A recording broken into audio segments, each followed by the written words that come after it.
Hey, Dr. Stan again. Welcome back to the Walk in Wisdom vlog, and just honored to again share some thoughts with you. This month we're looking at strategic life planning.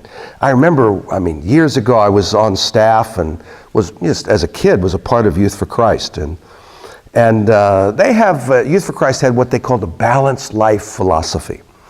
And it's based upon Luke chapter 2, verse 52. Jesus grew in wisdom and knowledge and in favor with God and man. So the assumption is that everything that God creates grows, and that growth should be a big part of what we're looking for in every aspect of life, in a balanced way. Certainly spiritually, we need to grow. Mentally, we need to grow. Physically, well, most of us don't need to keep growing physically.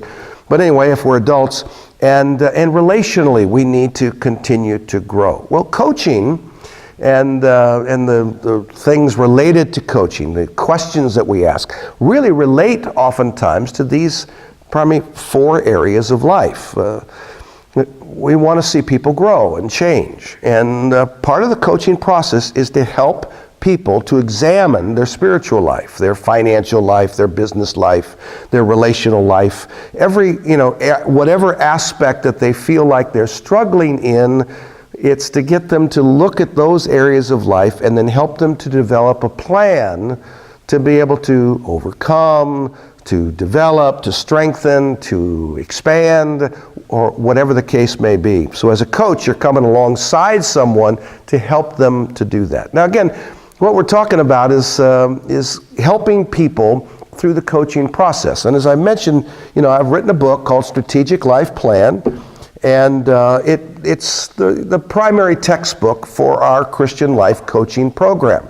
Another book I just finished is actually called Passing the Baton, which you could also, it's available through booksbyvision.org, which is how to launch a Christian counseling or coaching practice. And it's got all some, basic principles if you really want to help people within the church and within the community where God's placed you. Once you've been trained and certified, it helps you to launch a ministry in that direction. But anyway, life is difficult for most of us. We have challenges, but God wants us to grow. I think we would all agree with that. The growth, as we mentioned in the last vlog, is from the inside out. It's not from the outside in. It's not about how we look, but it is to a certain extent how we perform. God is interested in our faithfulness, in being a good steward of everything that He's placed within our lives. So I want to talk a little bit then about the process of coaching and mentoring. And I believe it begins with prayerful selection. If you are a person that feels like I really need someone to help me to strategize how to get from point A to point B, you want to pray for that person ahead of time, because the selection of them is very important. Now again, there's no selection that we make in terms of relationships that has to be permanent. But the hope is it will be a long-term relationship and a healthy relationship for both. If you're the one that's doing the coaching, you also want to pray. You don't want to waste your time and energy with someone that really is not motivated to grow and to change. Nothing can be more frustrating than that. The coaching the goal is really to help people to commit to the process. Because you're going to try and impart to them things, wisdom, how to live life in a way that's going to help them to grow up and to grow in whatever area that they're working on. And the goal is to see, again, people really make change. So I look at things in, I really kind of have a little matrix I use when I'm coaching someone. And it starts by looking at their vision. So in a practical outworking, coaching is a relationship built on trust and shared expertise. Really, it's not just about you. You're not the pontificator, but you're going to spend more time asking questions than you are giving advice or giving information. You're not a teacher in this role, but teaching is a part of it. And common goals will be established between the two, the coach and the coachee, And then you'll work toward achievement of excellence, achievement of those goals. So when I look at that, I kind of start with a person's vision. I mean, where do you see yourself down the road? Where do you see yourself in terms of your physical life, in terms of your relational life, whatever the area is that you need coaching on? I mean, if you can't see it, now again, we don't live by sight, we live by faith, but we also live by a type of sight, which is, revelation, or seeing things from God's perspective. And that really is important. You have to have a vision beyond where you're at, and that requires an honest appraisal. That's why I love Habakkuk chapter 2, where Habakkuk, who's a prophet in the Old Testament, he's got a responsibility to be an oracle from God. He's looking at the circumstances around him, and yet he's well aware that he probably doesn't have the full picture. And so he says, I know what I'm going to do. I'm going to station myself where God's already placed me. I'm going to watch to see what he will speak to me. Now we know that that's not physical sight, that's spiritual insight or revelation. To see what he will speak to me and how I might respond when I'm corrected.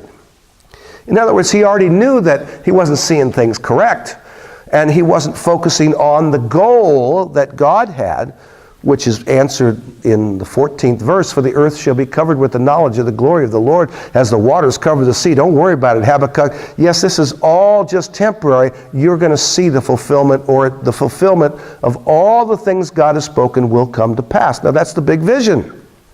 Talked about the Great Commission. Now for all of us as individuals, we have to have a sense of vision or prophetic insight into where are we going? What do we want to be when we're 23, 33, 53, I only use that because it rhymes. Where are we going to be when we hit a certain age? Along with that is mission, and vision and mission are so very closely aligned. It's kind of what is it I want to be, and with it is what do I want to do? And the two things really do work hand in hand. And so part of the questions that I will ask is, tell me a little bit about yourself, tell me a little bit about your history, but tell me especially about where do you want to be, and what things have you tried, or what has worked, what hasn't worked, to try and move you forward in the mission that you believe God has given you. Now again, I really want to emphasize this. This is Christian life coaching. It's not just coaching for business, but it's part of that. But the question really, what does God want, is a really important one. It's one that a lot of people never ask themselves, especially in our generation coming up. I mean, the question is, where are you going to go to college? What are you going to do for money? How are you going to spend your time? About your social media. But questions about what does God really want of me are often neglected, unfortunately. So part of it then, we explore core values. What's really important to you? I mean, I hear some people say, well, really what's important is I just want to serve the Lord. Okay, so let's talk about fasting and prayer. Well, fasting just makes me hungry, and I don't have time for prayer. Well, so you say that you value something, but really we value what we put our time, talent, and treasure into. And so we want to look at core values, and sometimes values need to be adjusted. And then what is your overall purpose? That we develop from that some action plans. What things can you try? What things can you do differently? And then we spend time evaluating it. How's it go? Did it work? What do we need to adjust? And the coaching relationship is to help people to go from faith to faith, from glory to glory. Again, they're spiritual, but also in every other aspect of life. I love coaching. I mean, I've done counseling for years, and I would much rather help people that are doing well and moving forward than folks that have to get healed up first, but sometimes both is necessary. Hey, if you're interested in learning more about Christian life planning and Christian life coaching, I encourage you to pick up the book. It's available through booksbyvision.org.